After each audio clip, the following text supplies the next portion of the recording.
Tanks مختلف موضوعات پر تحقیق، مسائل کے جائزے اور پھر اپنی تجاویز کو پرائیویٹ اداروں کے علاوہ عوام کے منتخب نمائندوں اور حکومت کے ساتھ شیئر کرنے کا کام کرتے ہیں۔ تھنک ٹینکس یا سوچ بچار کی فیکٹریز، ان تحقیقی اداروں کو تھنک ٹینکس کا نام دوسری جنگ عظیم کے دوران دیا گیا کیونکہ یہاں پر لوگ جمع ہو کر مختلف مسائل کے بارے میں سوچتے تھے۔ جدید دور کا پہلا think tank royal united services institute 19ویں صدی میں برطانیہ میں قائم ہوا تھا، جبکہ امریکہ میں پہلا think tank Carnegie endowment for international peace پہلی جنگ عظیم کے دوران 1910 میں قائم ہوا تھا، جس کا کام جنگ کی وجوہات کی تحقیق اور تنازعات کے تصفیے کو فروغ دینا تھا۔ اس وقت امریکہ میں تقریباً 2000 تھنک ٹینکس موجود ہیں، ان میں سے 400 کے لگ بھگ دارالحکومت واشنگٹن ڈی سی میں قائم ہیں۔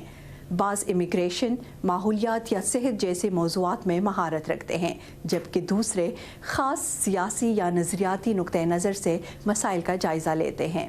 اس کے علاوہ اقوام متحدہ جیسے عالمی ادارے بھی غربت، تعلیم، قحط اور مختلف بیماریوں سے نمٹنے سے متعلق گلوبل پالیسی وضع کرنے کے لیے تھنک ٹینکس پر انحصار کرتے ہیں۔ تحقیق کے لیے موضوعات کے انتخاب اور اپنی تحقیق کے جھکاؤ کے باعث کچھ تھنک ٹینکس لبرل جبکہ دوسرے قدامت پسند سمجھے جاتے ہیں۔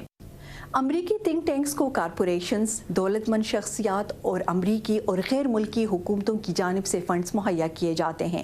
اکثر ان پر جانبداری اور ڈونرز کے مفادات کے لیے کام کرنے کا شبہ کیا جاتا ہے۔